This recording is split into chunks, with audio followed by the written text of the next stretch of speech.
Hi friends, welcome to Madhu's Telugu world.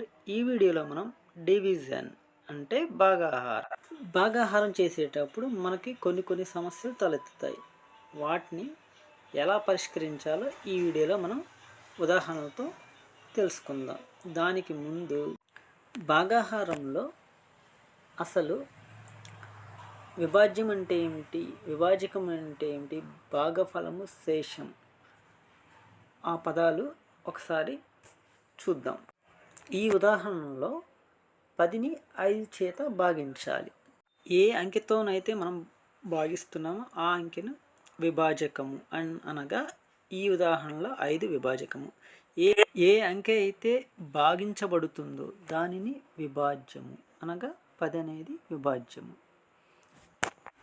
10 5 చేత ఎన్నిసార్లు భాగించబడిందో దానినే భాగఫలం అంటారు. అనగా 10 5 చే 2 సార్లు భాగించబడింది కనుక 2 భాగఫలము. చివరిగా భాగించిన తర్వాత ఎంత మిగిలిందో ఆ అంకెను శేషం అనగా ఇక్కడ 0 అనేది శేషము.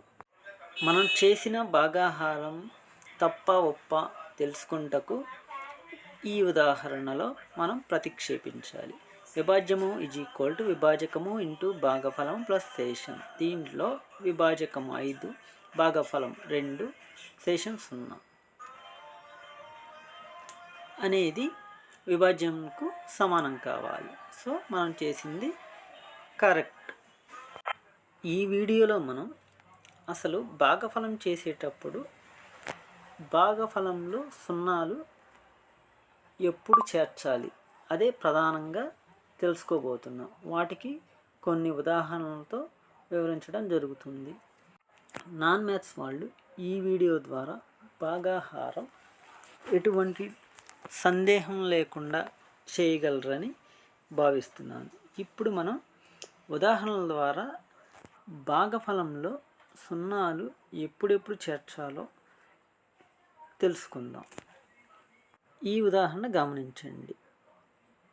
9,48,125ని 3తో భాగించాలి. 3 3 9, 4 దించుకోవాలి. 3 1 3, 4లోంచి 3 తీసివేస్తే 1, 8 దించుకోవాలి. 3 6 18. సో ఇప్పుడు 1 ఉంది కాబట్టి 1 దించుకోవాలి. 2 కంపల్సరిగా మనము 2 అంకెలు ఎప్పుడైతే దించుతున్నామో అప్పుడు భాగఫలంలో 0 చేర్చి ఇప్పుడు 3వ ఎక్కంలో 12 ఎన్నిసార్లు భాగిస్తుందో చూడాలి. 3 4 12. నెక్స్ట్ 5 ఉంది కాబట్టి 5 దించుకోండి. నెక్స్ట్ 3 1 3, 5లోంచి 3 తీసివేస్తే 2. ఇది శేషం 2 అవుతుంది. మరొక ఉదాహరణ చూద్దామండి. 1005ని 5తో భాగించాలి. సేమ్ అండి. 5 2 10, 10లోంచి 10 తీసివేస్తే 0 0. ఇప్పుడు 0ని దించుకోవాలి. 0 దించాం అంటే ఒక నెంబర్ దించాం. 5 కన్నా చిన్నది కాబట్టి పక్కన ఇంకో 5ని కూడా దించాం. అంటే ఇప్పుడు 2 అంకెలు దించాం. 2 అంకెలు దించగానే మనం భాగఫలంలో కంపల్సరీగా 0 యాడ్ చేయాలి. ఇప్పుడు 5 ఉంది. 5 ఎన్నిసార్లు పోతుంది? 5 1 5, రిమైండర్ 0 అంటే శేషం 0. ఇప్పుడు మరొక ఉదాహరణ చూద్దాం. 48,14,389ని 12తో భాగిద్దాం. 12 4 48. ఇప్పుడు 1 దించుకుందాం. 4 కూడా దించుకుందాం. 2 అంకెలు దించగానే ఏంటండి 0 యాడ్ చేయాల్సిందే భాగఫలంలో. ఇప్పుడు 12 1 12, 14లో నుంచి 2 తీసివేయగానే 2 వస్తుంది. పక్కన 3 దించండి. మళ్ళీ 12 1 12, 11, పక్కన 8 దించుకోండి. 12 9 108, 0 1, పక్కన 9 9 దించుకోండి. 12 9 108, శేషం 1. ఇప్పుడు మరొక ఉదాహరణ చూద్దాం.